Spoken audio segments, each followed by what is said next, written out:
তাহলে হুজুর কি গিয়ে বললো, আল্লাহ রসুল 10-12 জন লোকের দাওয়াত রইলো, আমার বাড়িতে এসে খানা খাবে। ঠিক আছে, ঠিক আছে, আল্লাহ রসুল বলছে ঠিক আছে।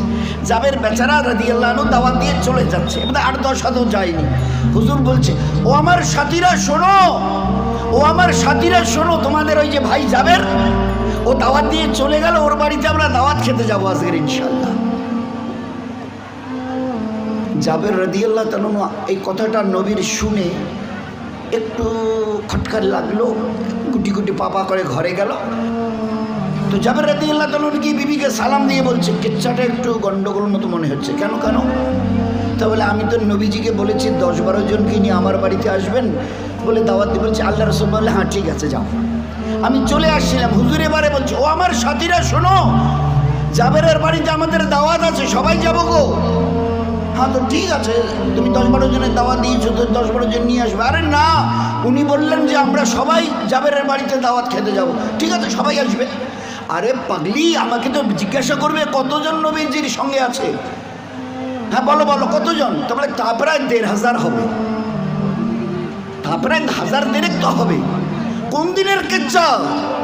ওই যে দিনের ব্যাপারে আমাদের ঘরের ছোট ছোট বাচ্চারা গজল গায় না, আমার নবী আর সাহাবারা পেটে পাথর বেঁধেছিল, 3 দিন পেটে কোনো খানা আর পানি পড়েনি, ওই পাথর বাঁধা দিনের এই কিচ্ছা। নবীজির পেটে 2টো পাথর আর 1500 সাহাবা কম বেশি একটা করে প্রত্যেকের পাথর। কেন? 3 দিন তাদের পেটে কোনো খানা আর কোনো পানি যায়নি, না খানা না পানি, এইভাবে ভুখা অবস্থায় 3 দিন। আর ওই ভুখার তো সাথীদের নিয়ে 1500কে নিয়ে নবীজি আসছে 12-13 জন লোকের খানা খেতে। দিন বুঝতে চেষ্টা করি ভাই, আমি খুব খুব ছোট হয়ে আপনাদের কাছে হাত পা ধরে অনুরোধ করছি, দিনকে যেন মজাক না বানায়। যে দিনের জন্য লাখো সাহাবা কিভাবে গলা কাটিয়েছে, দ্যাট উই ক্যান্ট ইমাজিন, ভাবতে পারবো না। এক একজন মেয়ে ছেলে কিভাবে কোরবানি দিয়েছে, that we can't imagine in this century, ভাবতে পারবো না। একটা মেয়ে ছেলে সাহাবাদের ঘরের, আল্লাহ দেখিয়ে দিয়েছে। তো তালিমওয়ালি ছিল জাবেরের বিবি রাদিয়াল্লাহু আনহা, তালিমওয়ালি ছিল। শুনেই বলছে, আপনি কতজনের কথা বলেছেন নবীজিকে?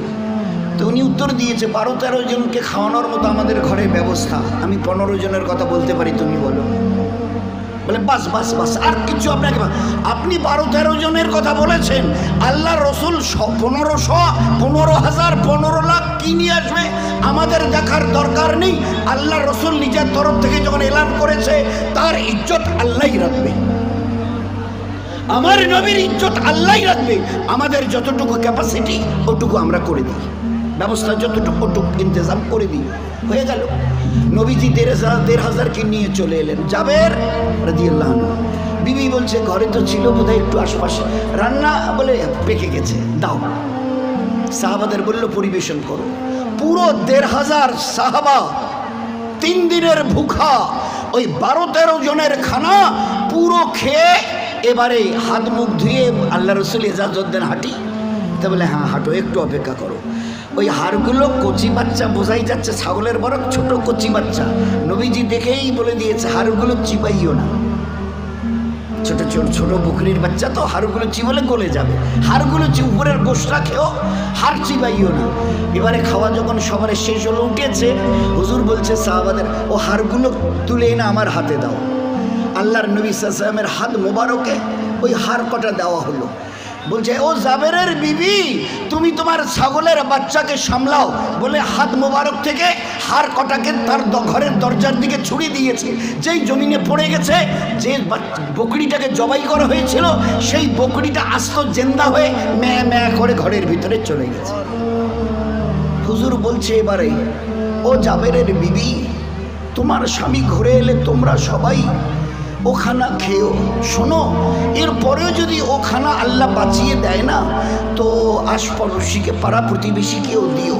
খোদায়ে পাকের কসম, মুসলমানের হাত লাগানো ওই খানা 1500, ও বাড়িওয়ালা ওয়ালি পুরো মদিনার প্রত্যেকটা ঘরে ওই খানা আল্লাহ পৌঁছে দিয়ে দেখিয়ে দিয়েছে। তারপরে আল্লাহ পাক জিজ্ঞাসা করছে, ও সিতাই হালকার আমার হাবিবের উম্মতের পুরুষ, আমার হাবিবের উম্মতের মা বোনেরা, ওই জাবেরের বাড়ির বরকত তোমরা নেবে? তো জাবেরের বাড়ির বরকত তোমরা নেবে, করবে একটু আমার দিনটার একটু অন্তত পক্ষে কদর, করবে আমার দিনটার একটু ইজ্জত। দেখো তো, আমি ওই আল্লাহ যে 12-13 জনের খানাকে আমি পুরো মদিনার হর ঘরের ঘরওয়ালাদের খাইয়ে দিয়েছি। আল্লাহ দেখিয়ে দিই।